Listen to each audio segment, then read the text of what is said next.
is not being sold to anybody. KICC is not being taken anywhere. KICC will remain there. Those who want to take photographs, you can continue taking photographs.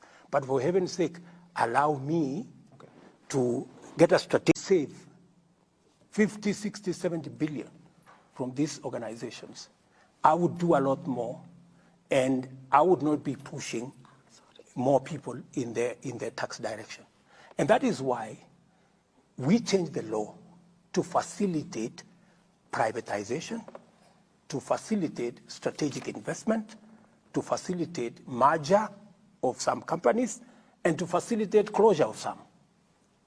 Let me give you an example, because many people have been asking, so why does the government want to sell, you know, this company and this company and this company and this company? You know, taxpayers' money is being used to support many of these companies. Let me give you an example. I know many people are very sentimental about KICC. We said we want to privatize KICC. Let me explain to the people of Kenya. KICC is an iconic building. It is the center of the city. All of us, including myself. When I came first to Nairobi, I came to that photograph place where we are holding KICC at the top. And that will continue. People will continue taking photographs at KICC. But that's not why KICC was not built. That was not why KICC was built. It was not built for photographs. It was built as a national asset. Let me tell the people of Kenya, KICC today is valued at 30 billion, right? How much money do we get from KICC? Last year we got 29 million. The other year we got, I think, 40 million. How much? 40 million. What a waste, you know? Because it is being managed inefficiently. I had to put 1.8 billion shillings to make it usable for Africa Climate Summit. Just imagine. So what I'm saying is, instead of having KICC as an office block, you know, the whole of that KICC there has offices of this person and that person, they are paying nothing. Right. Yeah? Why don't we transform KICC for it to become the international conference center that it was built to be? Right. Right? So when just wait, the international conference center. And you know how much money we should be making from KICC if it is worth 30 billion? Even nominally, we should be getting 3 billion shillings a year. How much are we getting? We are not getting 3 billion. We are getting 29 million. But Mr. President, this is an asset of Kenya. Mr. President, this is a property of the that people question about Kenya. privatization of KICC, for instance, of course, there's work that has to be done, public participation, people give their views, and eventually the decision is made. So is the intention to sell it all, or is it a portion of it? The intention is to commercialize. The intention is to have a mechanism, a strategic investor, so that we need to make it a true conference facility. And if we make it a truly conference facility, it will give us more than 3 billion shillings a year. Today, we are getting 29 million. If you ask any ordinary Kenyan, would we rather continue getting 29 million? Would we do a strategic investment that would give us 3 or 4 or 5? Kwa hivyo kumaanisha Mheshimiwa Rais, changamoto inayoikumba KICC imepita ufahamu wa kuweza kwa serikali kuweza kuihakikisha kwamba inapata kile inachofaa kupata mpaka mnakwenda katika mkondo wa kuiprivatize. Good question, my dear sister. KICC was not built yesterday. It's been there all these years. It has not happened in all the governments that came before me, right? And this is why I am proposing what I am proposing, so that we have a different, exactly answering your question. Wale hawakufanya, mimi nataka kufanya. I want to change KICC so that it makes money. Give me a chance to change KICC so that it makes money. Let me conclude by saying, because our international conference center at KICC is not working, it has no capacity to host. If you go there, if I didn't invest 1.8 billion, nobody wants to have a meeting in KICC because it is dark, it has no facility, it has no what, it is no toilets, nothing. So what has happened as a result of underperformance of KICC? Do you know that Intercon Hotel is closed? Yeah. Do you know that Hilton Hotel is closed? Do you know that Crown Plaza is closed? Do you know that all these other hotels are struggling? Because we have no international conference facility. Conference facilities are the ones that support our tourism sector, our convention sector, our hotel industry. We not only want to invest or get a strategic investor for KICC, I am also going to get a strategic investor for Bomas of Kenya. We need to build another conference facility in Kenya, in Bomas of Kenya, and we need to build maybe 2-3 hotels in Bomas of Kenya. It is what is going to change the fortunes of our country, especially the space around tourism. Right. So let me persuade the people of Kenya, right? KICC is not being sold to anybody. KICC is not being taken anywhere. KICC will remain there. Those who want to take photographs, you can continue taking photographs. But for heaven's sake, allow me to get a strategic investor, and I am not going to do it at night. In fact, many people have been saying maybe we change the law to make it easy for government property to be disposed. That's not true. The reason why the former law was changed is because since 2005, or is it 2009 when it was implemented, we have not privatized a single thing because it was convoluted and it never went anywhere.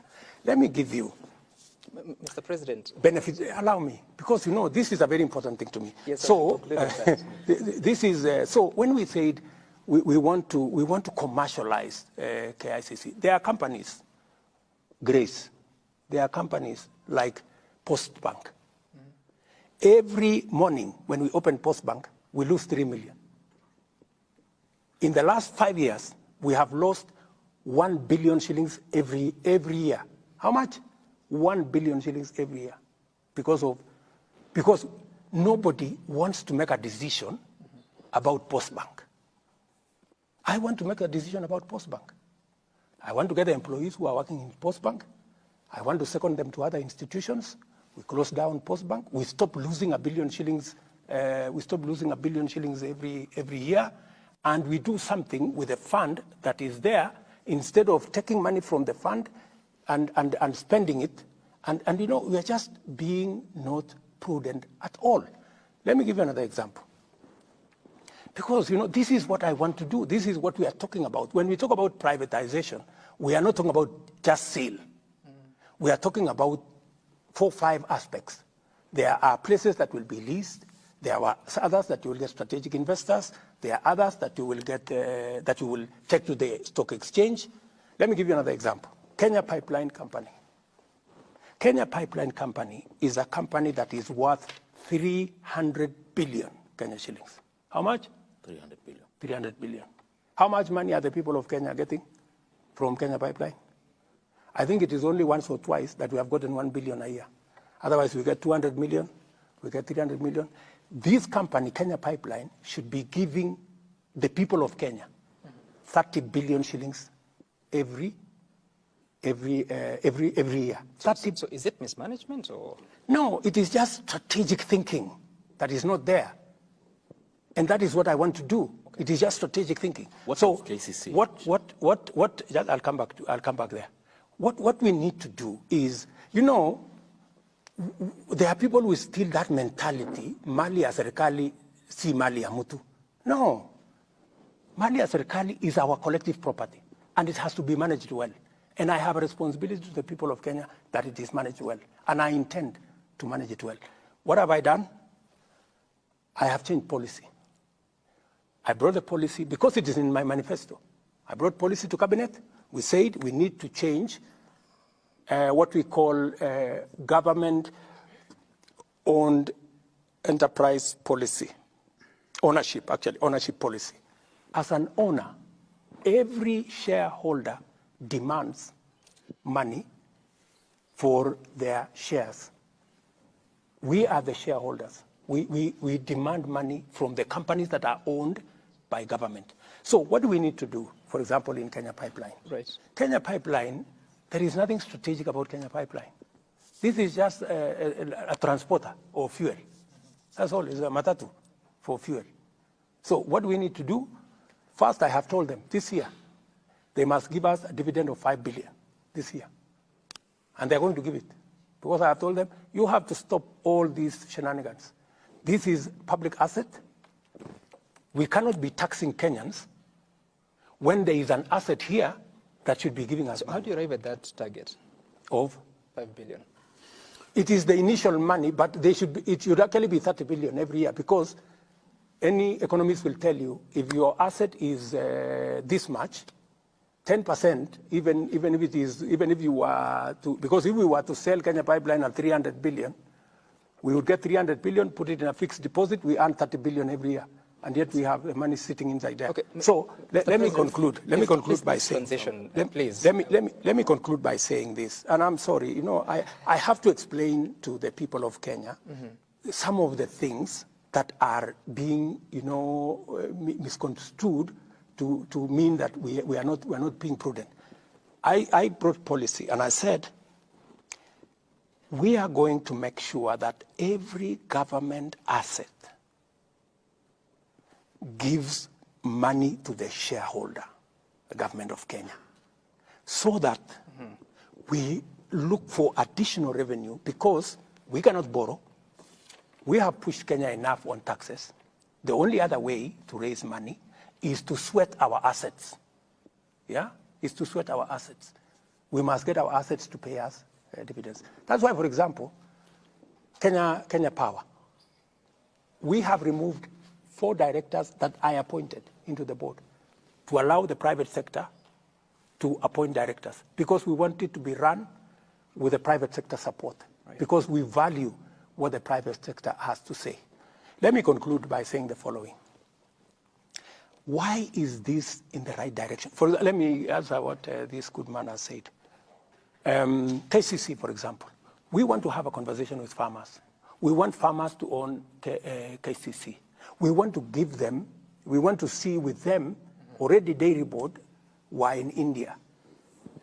The Indian equivalent of KCC is paying farmers higher than our KCC for the same product, and is charging the consumer lower than we are charging, because they have built in much more professionalism, much more. So we want to do that. And for Mwea, I know there is a problem, Mwea rice mill. We started Mwea rice mill way back in the 70s when there was no rice mill. Today, we have 100 rice mills in Mwea.